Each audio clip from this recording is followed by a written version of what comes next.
हरिद्वार के एक साधारण से गांव में राजू नाम का एक मध्यम वर्गीय व्यक्ति अपनी बीबी सीमा और छोटी लड़की माया के साथ रहता है। गांव में 2 चाय की दुकान है, एक पुरानी साधारण चाय की ठेली जिसका मालिक राजू है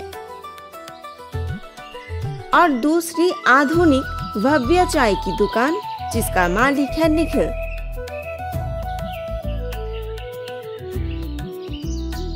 राजू की ठेली पर कभी भी ग्राहकों की भारी भीड़ नहीं लगती, जबकि निखिल की दुकान में हमेशा भीड़ रहती है।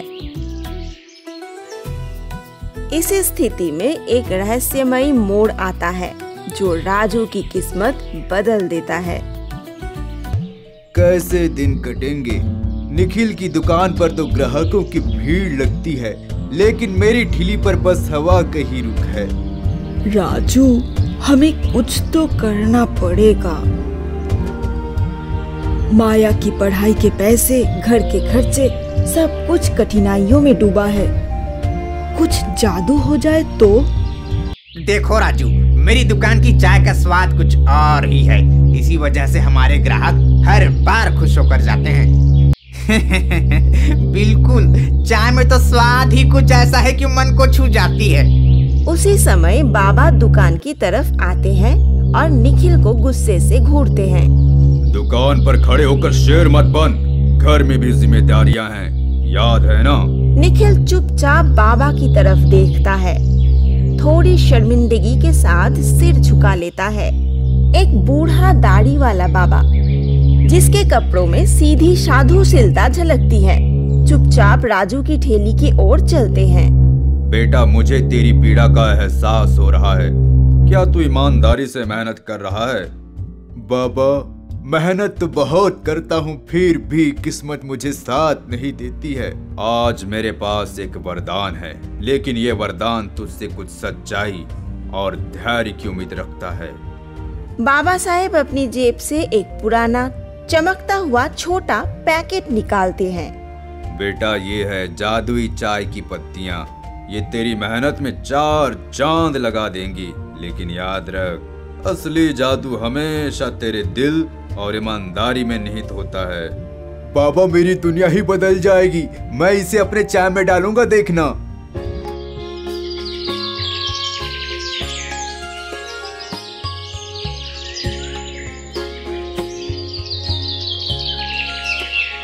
अगली सुबह राजू अपनी ठेली पर चाय तैयार करता है। वो बाबा साहेब द्वारा दी गई जादुई पत्तियों का मिश्रण अपनी चाय में डालता है। देखो देखो, आज तो चलना है कमाल का खेल। चाय की खुशबू से पूरा माहौल महक उठता है। धीरे धीरे कुछ गांव वाले पास आने लगते हैं। इस चाय में तो कुछ खास बात है, जैसे मन को ही आनंद मिल रहा हो। राजू भाई, आज तो स्वाद भी कुछ चमत्कार सा है। क्या राज है? बाजार में धीरे धीरे राजू की ठेली पर भीड़ जमने लगती है, लेकिन निखिल की दुकान में अब हलचल में कमी दिखती है। निखिल अपनी भव्य दुकान के अंदर चिंतित होकर खड़ा है। उसके चेहरे पर झलकती है कि उसे समझ नहीं आ रहा कि अचानक राजू की ठेली पर भीड़ क्यों लग गई है। क्या तुमने देखा? अब वो साधारण राजू की ठेली पर भीड़ है, भीड़। हमें किसी भी तरह रोकना होगा इसे। भाई, लग रहा है बाबा साहेब की बात का असर है, पर हमें कुछ जुगाड़ करना पड़ेगा। अगर मैं वो राज जान जाऊं, तो मेरी दुकान फिर से चमक उठेगी। राजू की ठेली पर अब हर दिन नई भीड़ लगती है। राजू देखो, आज तो कमाई दुगनी हो गई है। भगवान ने सच कहा, मेहनत का फल मीठा होता है। हाँ, लेकिन मैं तो अब भी हैरान हूँ कि वो पत्तियाँ किस तरह का कमाल कर गईं। अगली सुबह राजू ठेली पर चाय बना रहा है, तभी अचानक एक अनजान आदमी उसके पास आता है। बेटा, मुझे तुझ में कुछ खास लग रहा है। ये जो चाय में स्वाद है, मैं उसका राज जानना चाहता हूँ। भाई साहब, ये तो मेरे जीवन की मेहनत है, मैं बता नहीं सकता। देख बेटा, असली जादू हमेशा बाहरी नहीं होती। इसे समझने के लिए तुझे अपने अतीत की गहराई में झांकना होगा। राजू का मन भ्रमित हो जाता है। वो सोचता है कि क्या ये कोई पुराना दोस्त है या फिर कोई नया खतरा। घर पर सीमा और माया बैठी है। सीमा की आंखों में चिंता स्पष्ट है। राजू, पिछली रात वो अनजान आदमी आया था। उसकी बातें कुछ खास थी, जैसे कि हमारे अतीत में कोई छुपा राज है। माँ, क्या हमारा परिवार भी किसी राज में उलझा है? हमें समझना होगा कि ये सब किस्मत के खेल हैं। किसी न किसी मोड़ पर सभी रहस्य खुल ही जाएंगे। बस तू कभी हार मत मानना। इस बीच राजू भी अपने दिल में सवाल लेकर परेशान रहता है। उसे बाबा साहेब की दी हुई पत्तियों के बारे में कई सवाल उठते हैं। क्या ये बस एक वरदान है या इनमें कोई गहरा संदेश छुपा है? निखिल अपनी दुकान में अकेले खड़ा है। उसने राजू की ठेली से चुपके से कुछ चाय पत्तियां चुराने की कोशिश की है। वो रात के अंधेरे में राजू की ठेली के पास जाके चुपके से पैकेट खोलने का प्रयास करता है, लेकिन तभी अनजान आदमी फिर से प्रकट हो जाता है, जो निखिल पर नजर रख रहा था। यहाँ चोरी करने का क्या काम? असली ज्ञान तो अपने अंदर ही होता है, बाहरी चीजों में नहीं। निखिल डर से कांपने लगता है।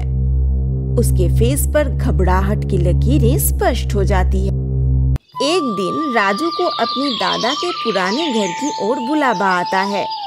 वहाँ उसे एक पुराना दस्तावेज मिलता है, जिसमें लिखा होता है, सच्ची सफलता का जादू ईमानदारी और धैर्य में छुपा है।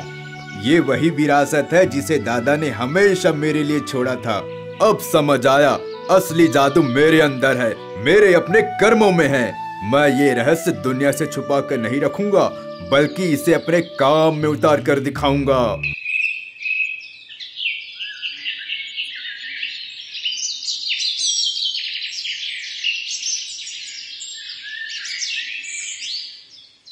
अगली सुबह राजू अपनी ठेली पर फिर से चाय बना रहा है। इस बार बिना किसी जादुई पत्तियों के, सिर्फ अपने विश्वास और मेहनत से। ग्राहकों की भीड़ फिर से जम गई है। राजू भाई, आपकी चाय में तो सच्चा स्वाद है, जैसे आत्मा को छू जाए। देखा, सच्ची मेहनत और ईमानदारी का फल मीठा होता है। इसी बीच निखिल अपनी दुकान में बैठा समझता है कि उसकी चाल ढाल कहीं काम नहीं आई। उसकी दुकान सुनसान हो गई है। मैंने किसी और की मेहनत और सच्चाई को चुनौती दी, और अब समझ में आता है कि असली जादू तो दिल में होता है। निखिल की आंखों में पछतावा झलकता है और वो धीरे धीरे अपनी गलती मान लेता है। शाम होते होते गांव का माहौल कुछ शांत हो जाता है। राजू सभी गांव वालों के बीच एक सभा में खड़ा है। दोस्तों, मैंने सीखा कि कोई भी जादुई चमत्कार बाहरी सामग्री में नहीं होता, बल्कि हमारे अंदर हमारी सच्चाई, ईमानदारी और मेहनत ही असली जादू है। दादा की विरासत ने मुझे यही सिखाया है कि हमें अपने कर्मों पर भरोसा रखना चाहिए। अगले दिन राजू की ठेली पर फिर से भीड़ लगी हुई है, लेकिन अब वो न केवल चाय बेचता है, बल्कि गांव के बच्चों और युवाओं के लिए प्रेरणा का स्रोत बन चुका है। राजू काका, आपने हमें सिखाया कि असली सफलता दिल से आती है। बेटा, ये विरासत हम सभी के अंदर के जादू का आभास है। हर इंसान में वो शक्ति होती है, बस उसे पहचानने की देर होती है। ये थी चाय की अमर विरासत, एक कहानी जिसमें रहस्य, संघर्ष, नैतिकता और सच्चाई का जादू साथ साथ चलता है।